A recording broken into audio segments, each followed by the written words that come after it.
வாசிங்க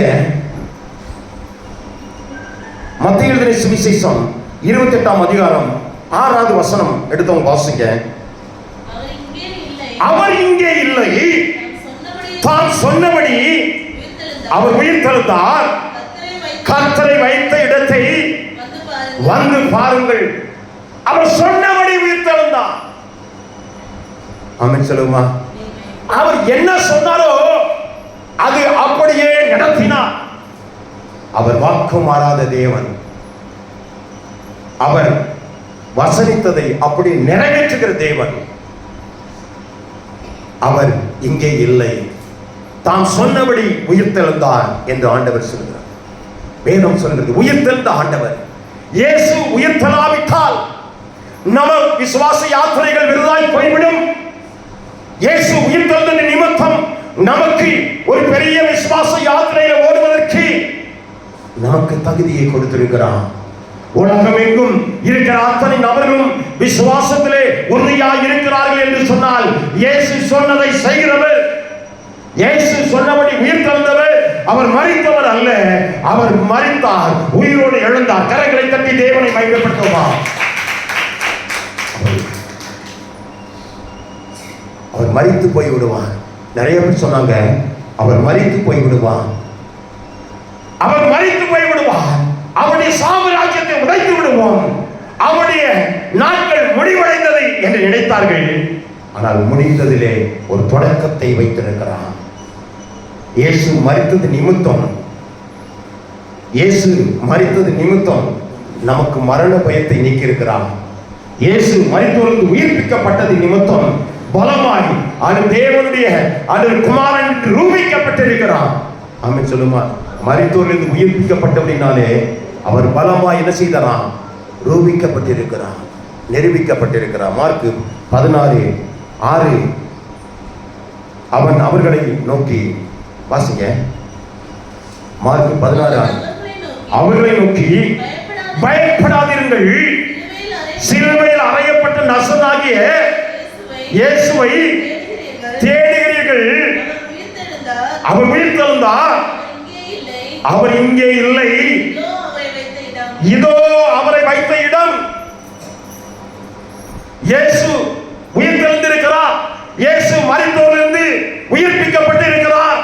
ஆனால் இந்த இடத்திலே நீங்கள் தேடுவது என்ன? அவர் இங்கே இல்லை. நாம் எந்த இடத்துல தேடிக்கொண்டிருக்கிறோம்? ஆண்டவர் அற்புதம் செய்யக்கூடாதபடிக்கு தடையாக இருக்கிற காரியங்கள் எப்படி இருக்கிறது? நம்ம வாழ்க்கையிலே தேட வேண்டிய இடத்துல தேடணும். இயேசுவை எங்க தேடிட்டு இருக்கிறோம்? இயேசுவை எங்க தேடிட்டு இருக்கிறோம்? அல்லேலூயா. இயேசுவை மரித்தோரிடத்திலிருந்து தேடிக்கொண்டிருக்கிறோம். இயேசுடைய வார்த்தையின்படியே அவர்கள் நம்பல. இயேசுடைய வார்த்தை அது உயிர்ப்பிக்கும்படியாக அவர் உயிரோடு எழுந்திருப்பார் என்று சொன்னபடி அவர் செய்வார் என்று அவர் நினைக்காம அவருக்கு சுகந்த வர்க்கங்களை கொண்டு வந்து அந்த அடக்கம் செய்ததுக்கு அப்புறம் 3ஆம் நாளிலே அவர்கள் செய்யக்கூடிய வழிபாடுகளை செய்ய வேண்டும் என்று வந்திருக்கிறார்கள். அப்படி என்றால் உயிர்த்தெழுந்த காரியத்தை, உயிர்த்தெழுந்த அந்த வார்த்தையை சொல்லியிருக்கிற அதை அவர்கள் நினைவில் கூறவில்லை. ஆமென் சொல்லுமா. வேதம் அழகாய் சொல்கிறது, நம்முடைய விசுவாசமே உலகத்தை ஜெயிக்கிற ஜெயம். விசுவாசமே உலகத்தை ஜெயிக்கிற ஜெயம். நாம் விசுவாசம் உள்ளவர்களாக, விசுவாசம் உள்ளவர்களாக அவர் சொன்னதை செய்கிற தேவன் என்று சொல்லி அவருடைய வார்த்தையின்படி நம்ம என்ன செய்யணுமா? அவர் செய்வார் என்ற எண்ணத்தை நமக்கு கொண்டவர்களாக இருக்க வேண்டும். ஆமென் சொல்லுமா. அவர் சொன்னால் அற்புதம் நடக்கும். என்ன அற்புதம் நடக்கும்? அது நடக்கிற வரைக்கும் அவருடைய பலத்த கரத்தில் என்ன செய்யுமா? காத்திருக்கணும். அவர் உயிர்த்தெழுந்தார், உயிர்த்தெழுவேன் என்று சொன்னார். அவர் மறுபடியும் உயிர்த்தெழும்படியாக அவர் உயிர்த்தெழுந்திருக்கிறார் என்ற விசுவாசத்தோடு நாம நிற்க வேண்டும். இயேசு பிறந்தார், இயேசு பிறந்தார். மனுக்குலத்தின் அத்தனை உலகம் எங்கும் இருக்கிற அந்த நாட்களை மாற்றினார். கிபி கிமு என்று யார் என்ன சொன்னாரு? இயேசு கிறிஸ்து வந்ததுக்கு அப்புறம் கிபி கிமு என்ற ஒரு மாற்றத்தை கொண்டு வந்தார் உலகத்திலே. அவர் சிலுவை அறையப்பட்டார். அந்த சாப சின்னம் புனித சின்னமாய் மாறினது. அது உலகத்தின் இதிகாசமாய் மாறினது. அந்த சிலுவையின் மூலமாக சிலுவை போர் நடந்தது. அது உலகம் எங்கும் அதிர வைத்தது. இந்த சிலுவைக்குள்ளாக இது சாபத்தின் சின்னம் அல்ல, இது ஜெயத்தின் சின்னமாக மாறினது. என் ஆண்டவர் இயேசு சிலுவையில் அறைந்த அவர் மரித்தவர் அல்ல. அந்த சிலுவை எப்படி புனிதமாய் மாறினதோ, அந்த சாபத்தை நீக்கி அது புனிதமாய் மாற்றப்பட்டதோ, அப்படியே இயேசு கிறிஸ்து மரணமும் அது ஜீவனுள்ளதாய் உயிர்ப்பிக்கப்பட்டது. ஆமென் சொல்லுமா? பல வரலாற்றை உண்டாக்கினது இயேசு கிறிஸ்துடைய மரணம், இயேசு கிறிஸ்துடைய வருகை பல மாற்றங்களை உண்டாக்கினது. ஆமென் சொல்லுமா? லூக்கா 24:6 சொல்கிறது, அவர் இங்கே இல்லை. ஏதோ வைத்த இடத்தை பாருங்க, அவர் இங்கே இல்லை. எங்கே இருப்பார்? இயேசு கல்லறையில் இருக்கல. கல்லறை அவரை கட்டி காக்க முடியவில்லை. வேதம் சொல்கிறது, அழகாய் சொல்கிறது. நான் பாடும்போது, கல்லறையும் கட்டி காக்க முடியவில்லையே, யூத சிங்கம் கிறிஸ்து ராஜா உயிர்த்தெழுந்தாரே, சோர்ந்து போன மகனை நீ துள்ளி பாடிடு, அல்லேலூயா ஜீவிக்கிறார், அல்லேலூயா அல்லேலூயா ஜீவிக்கிறார். கல்லறை என்ன செய்ய முடியல, அவரை கட்டி காக்க முடியல. அல்லேலூயா. கல்லறை நம்மளை கட்டி காக்க முடியாது. உயிர்த்தெழுந்த இயேசு நமக்குள்ள இருக்கிறார். உயிர்த்தெழுந்த உயிர்ப்பிக்கிற தேவன் நமக்குள்ளாக வாசம் பண்ணி கொண்டிருக்கிறார். மார்க் 9:31 சொல்கிறது, மனுஷகுமாரன், பாருங்களேன், வாசிங்க, மனுஷகுமாரன் மனுஷ கையில ஒப்பு கொடுக்கப்படவும்,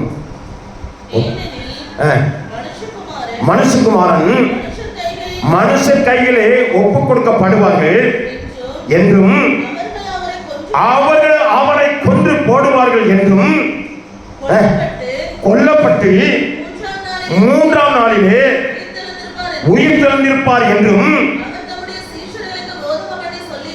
தம்முடைய சீஷர்களுக்கு போதகம் பண்ணி சொல்லி இருந்தார்.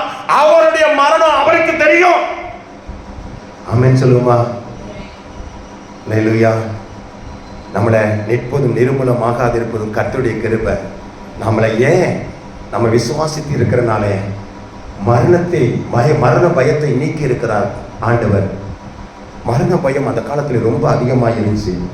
அதில் பார்த்தீங்கன்னா 2 ராஜாக்களின் புஸ்தகம் 20ஆம் அதிகாரத்தில் பார்த்தீங்கன்னா வாஸ்து பார்த்தீங்கன்னா நம்ம அடிக்கடி சொல்கிற வார்த்தை தான், எசேக்கியா மரண பயம் வந்துச்சு. நீ சாக போறேன்னு சொன்னே பயந்தான். ஆமென் சொல்லுமா? இயேசு கிறிஸ்து அந்த மரண பயத்தை நீக்கி இருக்கிறார். மரணம் என்பது முடிவல்ல.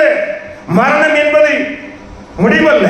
மரணம் என்பது இந்த இம்மைக்குரிய ஆசீர்வாதத்தில் இருந்து மறுமைக்குரிய ஆசீர்வாதமாகிய நித்திய வாழ்க்கைக்குள்ளே கடந்து போவதுதான் இந்த மரணத்தின் வழியாக தேவன் உயிர்ப்பித்து எக்காலம் தொனிக்கும் போது 1 தெசலோனிக்கேயர் 4ஆம் அதிகாரம், எக்காலம் தொனிக்கும் போது கிறிஸ்துவுக்குள் மரித்தவர்கள் உயிரோடு எழுந்திருப்பார்கள், பின்பு நாமும் மறுரூபமாக்கப்பட்டு என்ன செய்வோம், அவரோடு கர்த்தரோடு சதா காலமும் அவரோடு கூட இருப்போம் என்று சொல்லி நமக்கு ஒரு விசுவாச பிரமாணம் உண்டு. இயேசு மரித்து உயிர்த்தெழுந்த பிறகு நமக்கு ஒரு நித்திய வாழ்க்கை உண்டு. நம்மளை உயிர்ப்பிப்பார் என்று நமக்கு ஒரு நிச்சயம் உண்டு. ஆமென் சொல்லுமா? அவர் நமக்கு அற்புதங்களை செய்கிறவர், அதிசயங்களை செய்கிறவர் மாத்திரமல்ல, இம்மைக்குரிய ஆசீர்வாதம் இல்ல மறுமைக்குரிய ஆசீர்வாதத்தையும் அவர் தருகிற தேவன். அவர் சொன்னார், வாரினால் அடிக்கப்படுவான். பாருங்க, சத்துருக்களின் கையில ஒப்பு கொடுக்கப்படுவான், நிந்திக்கப்படுவான், மறிப்பான், 3ஆம் நாள்ல உயிரோடு எழுந்திருப்பார். அவர் சொன்னதை செய்கிற தேவன். அவர் சொன்னபடியே உயிர்த்தெழுந்தான். சொன்னபடியே உயிர்த்தெழுந்தான். அழகா சிங்கத்தை சொன்னாப்ல, நம்ம பேசிட்டு இருக்கும்போது சிங்கம் சொன்னார், இன்னைக்கு என்ன செய்வாங்க, இன்னைக்கு என்ன செய்வாங்க, ஆர்சில எல்லாம் போட்டு இயேசுவை போட்டு அடிப்பாங்க. என்ன செய்வாங்க? அடிப்பாங்க, சாக வைப்பாங்க. அல்லேலூயா அல்லேலூயா. இயேசு மரித்தார், அவர் உயிரோடு இருந்திருக்கிறார். நம்ம அவரை திரும்ப திரும்ப நம்ம அடிக்கவும் காயப்படுத்தவும் அல்ல, அவர் நமக்காக பாடுபட்டார். ஒரே தரம் பாடுபடவும், ஒரே தரம் மரிக்கவும், ஒரே தரம் அவர் எழுந்திருக்கிறார் நமக்கு நித்திய வாழ்க்கை தரும்படியாக. ஆமென் சொல்லுமா? நமக்கு ஒரு பெரிய ஒரு வீடுகளை எல்லாம் கட்டிட்டு இருக்கார் தெரியுமா? நமக்கு ஒரு நல்ல ஒரு வீடெல்லாம் கட்டிட்டு இருக்கார் தெரியுமா? பிரவீனா வேணா நினைக்கலாம், இங்கே வீடு சரியா இல்லை, நித்யாவுக்கு ஸ்தோத்திரம் பெரியகுளத்தில் ஒரு வீடு இல்லை அப்படின்னு நினைக்கலாம். அல்லேலூயா. ஆனால் ஆண்டவர் நமக்கு ஒரு வீடை கட்டி கொண்டிருக்கிறார். இயேசு உயிர்த்தெழுந்த இயேசு பாருங்களேன், யோவான் 14ஆம் அதிகாரம் 2வது வசனம் வாசிங்க. என் பிதாவின் வீட்டில் அநேக வாசஸ்தலங்கள் உண்டு, அப்படி இல்லாதிருந்தால் நான் உங்களுக்கு சொல்லியிருப்பேன். ஒரு ஸ்தலத்தை உங்களுக்காக உண்டு பண்ணி அங்க வீடை கட்டிருக்கிறாரு. அங்க ஒரு இடத்தை வந்துட்டு என்ன செஞ்சிட்டாரு, உங்களுக்கு வாங்கி போட்டாரு. நீ விசுவாசத்துக்குள்ள வந்த பிறகு ஆமென் சொல்லுமா? அல்லேலூயா. நான் அந்த இடத்துல எல்லா வீடெல்லாம் கட்டி முடிச்ச பிறகு, நான் இருக்கிற இடத்துல, ஆண்டவர் இருக்கிற இடத்துல நீங்க இருக்கும்படியாக மறுபடியும் வந்து என்ன செய்வேன், கூட்டி கொண்டு போவேன். மறுபடியும் வரப்போகிறான். இயேசு கிறிஸ்து மரித்தார், உயிர்த்தெழுந்தார். ஆனா மறுபடியும் அவர் என்ன செய்வாராம், நம்மளை உயிர்ப்பித்து அவர் என்ன செய்வாராம், தம்முடைய ராஜ்யத்துக்குள்ள அவரோடு வைத்துக் கொள்ளும்படியாக அவர் என்ன செய்வாராம், வரப்போகிறாராம். அல்லேலூயா. நம்ம விசுவாச யாத்திரையிலே நம்ம ஆண்டவர் உயிர்ப்பிக்கப்பட்டார், உயிர்த்தெழுந்தார், அற்புதங்களை செய்கிறார் மாத்திரமல்ல, அவரோடு கூட வாழும்படியான ஒரு ஸ்லாக்கியத்தை தரும்படியாக மறுபடியும் வரப்போகிறார். பாவத்துக்கு பரிகாரியாக வந்தார். இப்பொழுது நமக்கு தேவனுடைய ராஜ்யத்தை கொடுப்பதற்கு அவர் வரப்போகிறார். ஆமென் சொல்லுமா? மத்தேயு 20:19 அவரை பரிகாசம் பண்ணவும், வாரினால் அடிக்கவும், சிலுவையில் அறையப்பட்டு புறஜாதிகளை ஒப்புக் கொடுக்கவும், ஆகிலும் 3ஆம் நாளில் என்ன செய்வார், உயிரோடு எழுந்திருப்பார் என்று சொல்லி அழகா எல்லா வார்த்தைகளும் சொல்லப்பட்டிருக்கிறது. யோவான் 11:26 சொல்லுது, உயிரோடு இருந்து என்னை விசுவாசிக்கிறவனுக்கு என்றென்றைக்கும் மறியாமல் இருப்பார். உயிரோடு இருந்து விசுவாசித்தார், உயிரோடு இருந்து விசுவாசித்தார், அவன் என்னைக்குமே என்ன செய்ய மாட்டான், மறிக்க மாட்டான்.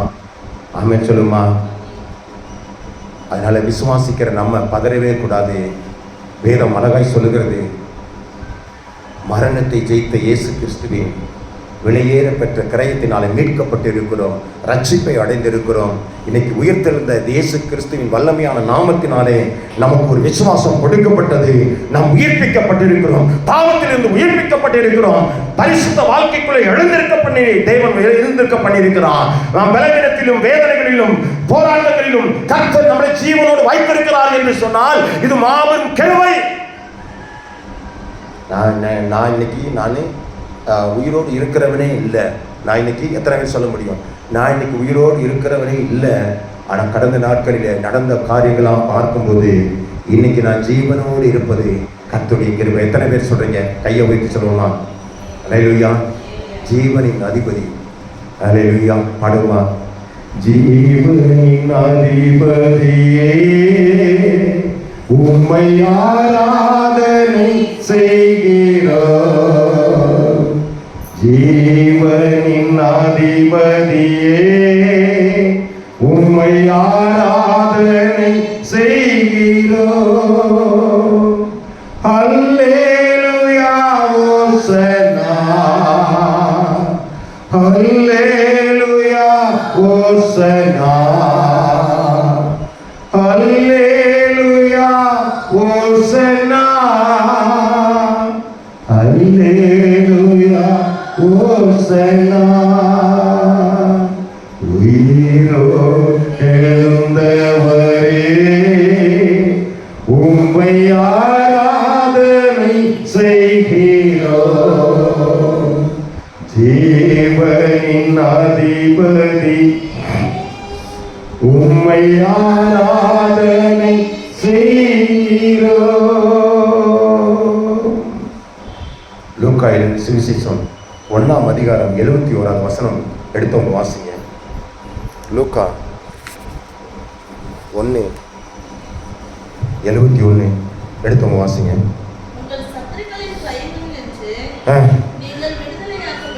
விடுதலையாக்கப்பட்டு சத்துருக்கள் நிமித்தம் பிடிக்கப்பட்ட உங்களுடைய நாட்கள் விடுவிக்கப்பட்டு உயிரோடு இருக்கும் நாளெல்லாம் பயம் இல்லாமல் எனக்கு முன்பாக பரிசுத்தத்தோடும் நீதியோடும் எனக்கு ஊழியம் செய்ய கட்டளையிடுவேன் என்று பாருங்க, பிதாவாகிய ஆண்டவராகிய ஆபிரகாமுக்கு சொன்னதை நிறைவேற்றும்படியாகவும் வாக்கினால் சொன்னபடியே பாருங்க, சனத்தை மீட்டுக் கொண்டு சத்துருக்களில் நின்று பகைக்கிற யாவருடைய கைகளில் நின்றும் நம்மளை ரட்சிக்கும்படிக்கு தம்முடைய தாவீதின் வம்சத்தில் இருந்து ரட்சணிய கொம்பை ஏற்படுத்தினார். அதுதான் இயேசு கிறிஸ்து. அந்த ரட்சணிய கொம்பு ரட்சிப்பை கொடுக்கும்படியாக வந்தவர். ஆமென் சொல்லுமா. அல்லேலூயா. அந்த ரட்சிப்பின் தேவன் மனம் கோணாம வேதம் சொல்கிறது. ரோமர் 5:8 நினைக்கிறேன். பாருங்களேன், மனம் கோணாமல் இயேசு நமக்காக மரிக்க துணிஞ்சிருக்கிறான், ரத்தம் சிந்த துணிஞ்சிருக்கிறான். ஆமென் சொல்லுவார். நம்ம நெருங்கின நபர்களுக்கு ஒரு சின்ன காரியத்தை விட்டு கொடுக்கிறதுக்கு நம்மளால முடியுமா? சில நேரங்களில் முடியாது. சில நேரங்களில் விட்டு கொடுக்க முடியாது. நம்மளை நேசிக்கிறவர்களுக்கு சில காரியங்களை செய்து முடிக்க முடியாது. ஆனால் நம்ம பகைகர்களாக இருக்கும்போது, பாவத்தில் இருக்கும்போது கர்த்தர் நமக்காக மரித்திருக்கிறார். வாசிங்க. நாம் பாவிகளாய் இருக்கையில் கிறிஸ்து நமக்காக மரித்ததினாலே தேவன் நம்மேல் வைத்த தமது அன்பை விளங்க பண்ணியிருக்கிறார். தேவன் நம்மேல் வைத்திருக்கிற அன்பை என்ன செஞ்சார்? விளங்க பண்ணியிருக்கிறார். அவர் நிரூபிச்சிருக்கிறார். எத்தனை பேர் வீட்டில் நிரூபிக்க முடியும்? இன்னைக்கு வரைக்கும் நிறைய போராட்டம் இருக்கு. ஒரு சில காரியங்கள் என்ன செய்ய மாற மாட்டுது, ஒரு சில காரியங்கள் மாற மாட்டுது. கர்த்தர் ஆண்டவர் ஸ்தோத்திரம். ஆண்டவர் மனுஷனை பார்த்து ரொம்ப வேதனைப்பட்டாரு. அல்லேலூயா. ஆண்டவர் ஸ்தோத்திரம். அதனால தான் ஆண்டவர் சொன்னாரு, பரிசுத்தம் உள்ளவன் ஒருத்தனும் இல்லை, நீதிமான் ஒருவனும் இல்லை, ஒருவனாகிலும் இல்லைன்னு சொல்லிட்டாரு. அல்லேலூயா. அடுத்து சொல்லும் போது என்ன சொல்றாருன்னா, ஆதியாகம புஸ்தகத்திலே சொல்லிட்டாரு, மனிதனை படைப்பதற்கு என்ன செய்றேன்? ரொம்ப மனஸ்தாபப்படுகிறேன்னு சொல்றாரு. அல்லேலூயா. ஏன்னா அவனுடைய சுபாவம் பாவம் செய்கிற சுபாவம். ஆனால் இயேசுவை சார்ந்து கொண்டு பரிசுத்த வாழ்க்கை வாழ்ந்து நம்மளை உயிர்ப்பிக்கிற தேவனாகிய கர்த்தருடைய வல்லமையை தரித்து கொண்டு ஓடுவோமானால் இம்மைக்குரிய ஆசீர்வாதமும் மறுமைக்குரிய ஆசீர்வாதத்தினாலும் நாம் உயிர்ப்பிக்கப்படுவோம். கரங்களை தட்டி தேவனை மகிமைப்படுத்துவோமா? ஆமென் சொல்லுவோமா? அல்லேலூயா. கர்த்தர் இந்த உலகத்துக்குரியவர்கள் அல்ல. நம்ம உலகத்திலிருந்து கர்த்தர் நம்மளை என்ன செஞ்சிருக்காரு? வேறு பிரித்திருக்கிறான். என் பேரை சொல்லுவான், அழகாய் சொல்லுவான், it's mine அப்படின்வான். Hallelujah. It's mine அப்படின்வான். காரணம் என்னன்னா, இது என்னுடையது, இட்ஸ் மைன் அப்படின்வான். என்னுடையது, நீ என்னுடையவன். ஆண்டவர் சொல்லுகிறார், நீ என்னுடையவன். யார் மைன்? என்னுடையவன். யாக்கோபே, இஸ்ரவேலே, நீ என்னுடையவன் என்று ஆண்டவர் பேர் சொல்லி நம்மளை அழைத்திருக்கிறார். அவர் நம்மளை விளைவிடத்திலிருந்து உயிர்ப்பிக்கவும், வேதனையிலிருந்து நம்மளை மறுபடியுமாய் உயிர்ப்பிக்கவும் அவர் காயப்பட்டார், அடிக்கப்பட்டார். மீறுதலினால் நம்முடைய அவமானத்துக்காக அவர் அவமானத்தை சந்தித்தார். அவருடைய காயங்களினாலே, நம் தழும்புகளினாலே நாம் குணமாக்கப்பட்டோம். ஆமென் சொல்லுமா? அவர் நம்மளை உயிர்ப்பிக்கிறவர். அவரை நம்பும்போது நிச்சயமாக அநேக காரியங்களை, அற்புத அடையாளங்களை அவர் செய்ய போதுமானவராக இருக்கிறார். அப்போஸ்தலர் 1:3 எடுத்தவங்க வாசிங்க, சீக்கிரம் படிப்போம். அப்போஸ்தலர் 1:3. பாடுபட்ட பின்பு 40 நாள் அளவும் பாடுபட்ட பின்பு உயிர் தெழுந்தார். அவர் இங்கே இல்லை என்று சொன்னாலும் அவர் மறுபடியுமாய், அவர் பலமாய் உயிர் தெழுந்த இயேசு கிறிஸ்து தன்னை சீசர்களுக்கு காண்பித்தார். உயிர்த்தெழுந்தால் சும்மா வந்துட்டு நம்ம கேள்விப்பட்டது மாத்திரமல்ல, அவர் பலமாய் தரிசனமாகி 40 நாள் அளவும் என்ன செஞ்சிருக்காங்க, அவர் காண்பித்தார். இந்த 40 நாள்னா என்ன தெரியுமா? அப்போஸ்தலர்ல சொல்லியிருப்பார்களே, அதுலேயே சொல்லிட்டு போட்டிருப்பாங்க 1ஆம் அதிகாரத்தில் 40 நாள் அளவும் என்ன செஞ்சாராம்? அல்லேலூயா. 40 நாள் அளவும் என்ன செஞ்சிருக்காரு? 40 நாள் அளவும் இவர் என்ன அந்த உலகத்தில் இருந்தார். ஆமென் சொல்லுமா? என்ன சொல்லியிருக்கு? 40 நாள். அது வாசிக்கல இல்லையா? அப்போஸ்தலர் 1ஆம் அதிகாரத்தில் அழகாக சொல்கிறது பாருங்களேன். இந்த 40 நாள் என்ன செஞ்சாரு? 40 நாளும் பாடுபடலை. 40 நாளும் இயேசு பாடுபடலை. 40 நாள் சாட்டடி வாங்கினா என்ன ஆகும்? பாடுபட்ட பின்பு 40 நாள். அல்லேலூயா. இந்த 40 நாள் என்பது என்னன்னா, 40 ஆண்டவர் உபவாசம் இருந்தது, 40 அவர் 10 கட்டளை வாங்கியது 40 வரும். அல்லேலூயா. ஆனால் 40 நாளும் ஆண்டவர் பாடுபடலை. இயேசு கிறிஸ்துவ டெய்லி நம்ம என்ன செஞ்சுருக்கோம்? சிலுவையில் அரைஞ்சு என்ன செய்வோம்? பாடுகளுக்குள்ளாக அவர் பாடுபட்டார்னு சொல்கிறார். 40 நாள் பாடுபடலை. இந்த 3 நாள் வியாழக்கிழமை அவர் என்ன செய்கிறாரு? பெரிய வியாழக்கிழமை என்று அவரை குற்றப்படுத்தி பிரதான ஆசாரியர்களுக்கு மத்தியில் கொண்டு போய் பண்ணி ராத்திரி வேளையில் விசாரித்து காலை வேளையில் பிளாத்தினாலே நிரூபிக்கப்பட்டு அவர் சவுக்கால் அடிபட்டு முள்கிரீடம் அணிந்து அந்த வெள்ளிக்கிழமை அவர் சிலுவையில் என்ன செஞ்சாராம்? அறையப்பட்டார். ஆமென் சொல்லுமா? மரித்தே உயிரோடு இருக்கிறேன் என்று ஆண்டவர் சொல்கிறார். மரித்த இயேசுவை கும்பிடல, மரித்த இயேசை கும்பிடல, மரித்து உயிரோடு எழுப்பின இயேசை கும்பிட்டுருக்கோம். அதனால தான் மரணம் நம்மளை என்ன செய்யலை? மரணம் நம்மளை ஆக்கிரமிக்கலை. எத்தனை பேருக்கு கொரோனா வந்துச்சு, எத்தனை பேருக்கு விபத்து வந்துச்சு, எத்தனை பேருக்கு பிரச்சனை வந்துச்சு. ஆனால் அத்தனை நாள்களிலிருந்தும் கர்த்தர் என்ன செஞ்சாராம்? நம்மளை பாதுகாத்திருக்கிறார். காரணம், நம்ம உயிர்த்தெழுந்த இயேசு கிறிஸ்துடைய பிள்ளைகளாக இருக்கிறோம். கடைசியாக வாசிங்க, நேரம் இல்லை. வெளிப்படுத்தின விசேஷம் 1ஆம் அதிகாரம் 18வது வசனம் எடுத்தவங்க வாசிங்க. வெளிப்படுத்தின விசேஷம் 1ஆம் அதிகாரம் 18வது வசனம் வாசிங்க. மரித்தேன், ஆனாலும் சதா காலங்களும் உயிரோடு இருக்கிறேன். ஆமென். மரித்தேன், ஆனால் சதா காலம் உயிரோடு இருக்கிறேன்.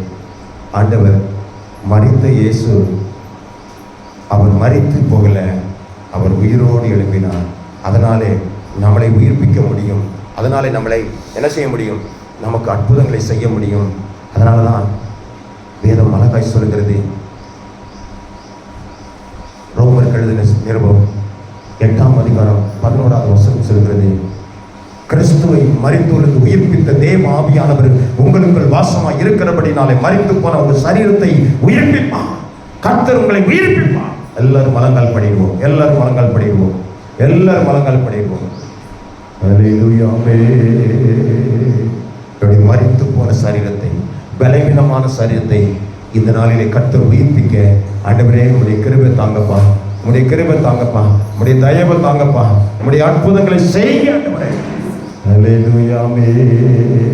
இயேசுவே ஒப்பு கொடுப்போம். எத்தனை பேர் ஒப்பு கொடுக்குறீங்க? இன்னைக்கு உயிர்த்தெழுந்த இயேசு கிறிஸ்துவின் வல்லமை என்னை தொடரும். உயிர்த்தெழுந்த இயேசு கிறிஸ்துவின் வல்லமை என் வாழ்க்கையில மாற்றத்தை கொடுக்குவார். உயிர்த்தெழுந்த இயேசு கிறிஸ்துவின் வல்லமை அற்புதங்களை செய்யும். அதற்கு ஆண்டவரே ஸ்தோத்திரம். அற்புதங்களை செய்யத்தக்க விதமான தேவனாகிய கர்த்தருடைய மகிமை ஆண்டவரே ஸ்தோத்திரம் என்னோடு கூட இருக்கிறது. எல்லாரும் கரங்களை தட்டி, இயேசுவே உம்முடைய வல்லமை இறங்கட்டும். ஆண்டவரே கரங்களை தட்டி எல்லாரும் ஒப்பு கொடுப்போமா? ஆண்டவரே தேவ வல்லமை இறங்கட்டும், தேவ வல்லமை இறங்கட்டும், தேவ வல்லமை இறங்கட்டும். அத்தனை நபர்களின் மேலும் ஆண்டவரே இயேசுவின் உயிர்த்தெழுந்த வல்லமை ஆண்டவரே உம்முடைய பிள்ளைகளை உயிர்ப்பிக்கட்டும்.